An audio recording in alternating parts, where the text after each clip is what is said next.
बिस्मिल्लाहिर्रहमानिर्रहीम। अस्सलाम वालेकुम डियर टीचर्स। आज का सबक है पेश वाले आराब के मुताबिक आज हम इन डिफरेंट आवाज़ों को जो कि उर्दू के हरूफ तहजी में तब्दील हो जाती हैं ज़बर ज़ेर पेश के साथ, आज हम पेश का जो आराब है उसकी प्रैक्टिस करेंगे। किताब का सफ़ा स्क्रीन पे देख लीजिए, इसमें कुछ आवाज़ें हैं, आवाज़ों के साथ कुछ वोकैबलरी है और हमेशा की तरह वोकैबलरी को लेके हम थोड़ी सी बातचीत भी करेंगे और भी बच्चों के जहन पे जोर डालने का कहेंगे कि वो और भी ऐसे अल्फाज सोचें जिनके शुरू में उनको आज के एराब वाली आवाज़ सुनाई देती है। तो चलिए टीचर्स, लेसन के लिए स्टार्ट करने से पहले एक छोटी सी रिवीजन की एक्टिविटी जो कि स्क्रीन पे आपको नजर आ रही है, वीडियो को पॉज करके बच्चों से प्रैक्टिस करवा दीजिए। जी टीचर्स, अभी आपने बच्चों से पूछा कि कुछ ऐसे अल्फाज बोले जिनके शुरू में उनको पेश यानी गोल आवाज, वाव जैसी मिलती जुलती आवाज वाले अल्फाज सुनाई देते हैं। तो चलिए बच्चों देखते हैं, अगर आपने कुछ रिकॉल कर लिया, नहीं तो कुछ तस्वीर मेरे पास है। इनके नाम जैसे ही आप बोलेंगे आपको फौरन आवाज की पहचान हो जाएगी और आपको समझ आ जाएगी कि कौन कौन से ऐसे अल्फाज हैं जिनके शुरू में वाव की तरह गोल आवाज सुनाई देती है। सो टीचर्स, 10 फ्लैश कार्ड्स मेरे पास, बाकी का रिसोर्स आपके पास मौजूद है। तो चलिए लेसन को शुरू करते हैं। पेश की आवाज वाले अल्फाज की दोहराई। तो बच्चों ये बताइए, ये एक फूल है, शाबाश, इसका नाम क्या है? गुलाब। गु देखा, आपके चेहरे को जब लफ्ज गुलाब बोलते हैं तो आपके लिप्स थोड़ी सी गोलाई की शक्ल इख्तियार करते हैं। तो ये है गुलाब। पेश की आवाज ऊ करके निकलती है। Very good. अब ये बताइए कौन सा परिंदा है? बुलबुल। फिर से आवाज गोलाई में वाव की तरह निकाली हमने, बुलबुल। पाँव में आप सबने पहनी होगी, ये क्या है? जुराब। Very good. और ये नमाज पढ़ने के लिए जा रहे हैं, लेकिन सबसे पहले क्या कर रहे हैं? वुजू।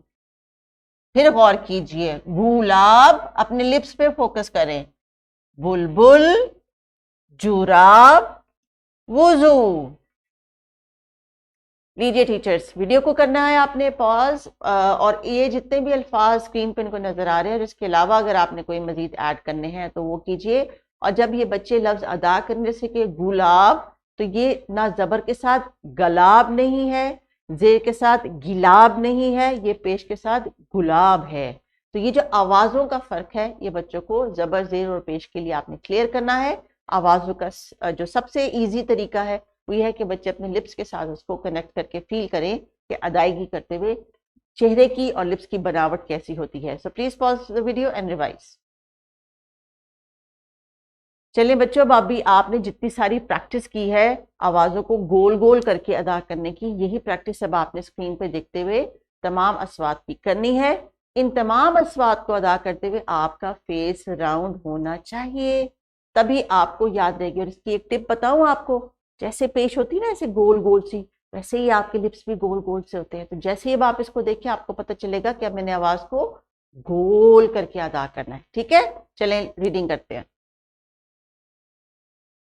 ऊ, बू, भू, पू, फू, तू, थू,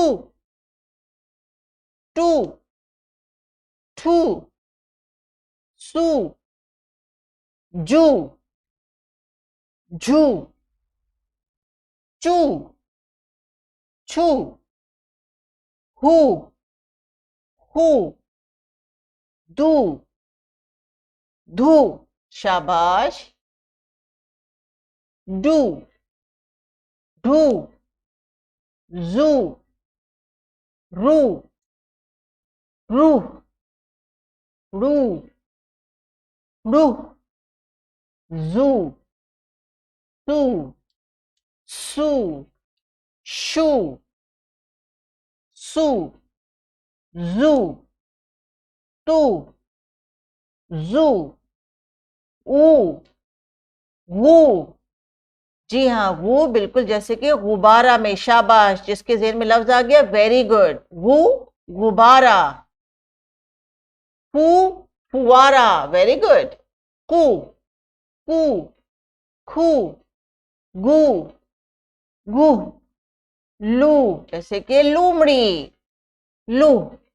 मुंह, मुंह, नु, नुह, वू, हु, ऊ, यू। टीचर्स एक चीज का ख्याल रखिए, हो सकता है जिन अस्वाद को हम यहाँ पे प्रैक्टिस कर रहे हैं उन अस्वाद से कोई अल्फाज ना बनते हों, लेकिन ये साउंड्स हैं, ये दूसरे अल्फ़ाबेट्स में या दूसरी लैंग्वेजेस में होती हैं, जैसे कि पंजाबी में, पश्तो में, सराइकी में और पाकिस्तान में जितने भी मुख्तलिफ ज़ुबानें बोली जाती हैं, हो सकता है ये अस्वाद उन ज़ुबानों में हो। क्योंकि हम अस्वाद की प्रैक्टिस कर रहे हैं, इसलिए हम सौत को, यानी जो लिखा हुआ है हरूफ तहज्जुद को देखते ही उस आवाज़ को अदा करने की प्रैक्टिस करते हैं, और अस्वाद की ही मदद से दुनिया की तमाम ज़ुबानें बोली और लिखी जाती हैं और सिमिलर साउंड्स होती हैं, जैसे कि कुछ आवाज़ें इंग्लिश में भी सेम है, उर्दू में भी सेम है, अरबिक में भी सेम है, सराइकी में भी सेम है, पंजाबी में भी सेम है। तो जितनी अस्वाद सेम सेम बच्चे हम रिलेट करके पढ़ाएंगे, उतना वो ज़्यादा से ज़्यादा जुबानों को पढ़ने के काबिल भी हो जाएंगे, और फिर जो थोड़ी बहुत कमी बेशी रह जाएगी वो दूसरी अस्वाद उसको मुकम्मल कर देंगी। आई होप कि आपको मेरी बात की जो समझ है वो आ गई है। अस्वाद पे जोर देने का मतलब ये है कि जो उनका गला आवाज़ प्रोड्यूस कर सकता है वो कहीं ना कहीं उनको दिखाई भी देगी और सुनाई भी देगी। जैसे कि हरूफ तहजी बे जो है, ब की आवाज़ इंग्लिश के लेटर बी में मिलती है, लेकिन जब हम मक्खी के लिए बी डबल ई लिखते हैं और बी बोलते हैं, तो क्या उर्दू में बी की आवाज का चेहरा है? बिल्कुल है। जब हम बे के नीचे जेर लगा देते हैं तो ये इंग्लिश वाला बी बन जाता है। अगर मक्खी वाला वर्ड लिखें तो डबल ई के साथ वो बी बन जाता है। जी हाँ, यही हम प्रैक्टिस करवानी है कि जब बच्चे साउंड को देखें तो जेहन में दोनों चेहरे आ जाएं, इंग्लिश वाले भी आ जाएं, उर्दू वाले भी आ जाएं, और फिर वो ये प्रोसेस करें कि अब अगर मैं इंग्लिश बोल रही हूँ या बोल रहा हूँ या सुन रहा हूँ तो मैंने जो चेहरा बनाना है वो इंग्लिश लैंग्वेज के लेटर का होगा, और अगर उर्दू है या कोई और जुबान है तो उसका हरूफ तहजी जो प्रैक्टिस किया था वो हमने लिखना है। ये होती है अस्वाद की पहचान, और इससे बनती है बच्चों की रीडिंग की स्किल, जिसको आगे उन्होंने खुद से जाके राइटिंग में कन्वर्ट करना होता है। जितने ज़्यादा अल्फाज बच्चे पढ़ सकेंगे, जो कि उनको अस्वाद की मदद से उनको आप इस अहल करेंगे, इस काबिल बनाएंगे, तो आगे आने वाले नए अल्फाज, नए वोकैबुलरी, नई नई किताबें पढ़ने का बच्चों को शौक होगा। तो चलिए एक्टिविटी को करते हैं। और बच्चों, अब आपने किताब के सफ़े में जो हमने पेश की आवाज़ों को प्रैक्टिस किया है उनको आपने देखते हुए यहाँ पे रीड करना है।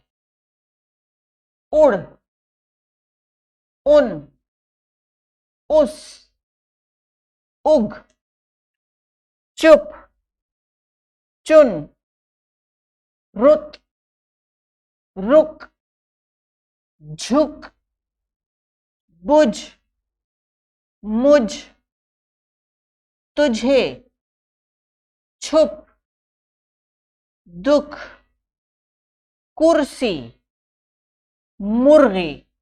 अब टीचर्स ये गौर कीजिए कि दो वर्ड्स में सर्कल कर रही हूं, चुप और छुप। अस्वाद का फर्क है लेकिन अल्फाज बिल्कुल मुख्तलिफ। चुप का मतलब खामोश हो जाओ, और छुप का मतलब किसी आड़ के पीछे अपने आप को गायब कर लो या छुपा लो। तो देखिए, हल्की आवाज और भारी आवाज जब लिखने की प्रैक्टिस होगी तो अस्वाद कितना बड़ा गेम चेंजर होते हैं। आपके सामने स्क्रीन पे जो मिसाल है, चुप और छुप दोनों डिफरेंट एक्शन वर्ड्स हैं। इसलिए जब हमने बच्चों को अस्वाद की प्रैक्टिस करवानी है तो पीछे से जो ब्रेन में एक्शन या बिहेवियर जो है वो प्रोसेस वो चेंज हो जाता है। मुझे उम्मीद है कि ये छोटी छोटी टिप्स आपकी अंडरस्टैंडिंग को बेहतर करती होंगी, ताकि जब आप नेक्स्ट टाइम कोई एक्टिविटी प्लान करें तो ये ज़हन में रखिएगा कि इसका आउटकम आपको क्या चाहिए। क्योंकि हम जब हासिलात तालुम यानी एक्सपेक्टेड लर्निंग आउटकम की बात करते हैं तो आउटकम हर बच्चे का डिफरेंट स्टाइल का होता है। इसलिए आपको पता होना चाहिए कि कोई एक्टिविटी कराते हुए उसको किस तरह लेके चलना है ताकि हर बच्चा उसे सीख सके। तो चलिए टीचर्स, सीखने का एक अमल ये भी है कि बच्चे एक दूसरे के साथ अपनी लर्निंग को शेयर करें। इसमें वो ग्रुप एक्टिविटी करते हैं, और ग्रुप एक्टिविटी के लिए डिफरेंट आइडियाज़ ऑलरेडी बहुत सारे पिछले तमाम अस्बाक में मैं आपके साथ शेयर कर चुकी हूँ। आप बेहतर चूज कर सकती हैं, चुन सकती हैं किस ऑप्शन को इस वक्त क्लासरूम में आपने एप्लीकेबल करना है। वर्कशीट नीचे डिस्क्रिप्शन बॉक्स में मौजूद है। होम टास्क के तौर पे दें, क्लास के लिए दें, जैसे भी दें, लेकिन फॉलो कीजिए उन इंस्ट्रक्शंस को जो किताब के सफ़े पे दी गई हैं। और जिस तरह लेसन में मैं चीज़ों को ईजी करके, सिंपल करके आपको भी एक्सप्लेन करती हूँ, आप बच्चों को एक्सप्लेन करें, पेरेंट्स को भी ऑन बोर्ड लें, उनको भी बताएं कि जदीद तरीका जो तदरीस है वो यही है कि बच्चों को ज़्यादा से ज़्यादा आवाज़ें सुनाएं, क्योंकि दुनिया सुकड़ती जा रही है और ज़ुबानें हमें जितनी ज़्यादा सीखेंगे हम उतनी ज़्यादा ही लोगों को अंडरस्टैंड कर सकेंगे और रीड करके मज़ीद अपनी ज़िंदगी में इम्प्रूवमेंट लेके आ सकेंगे। तो अपना ख्याल रखिएगा। कंटिन्यू। अल्लाह हाफ़िज़।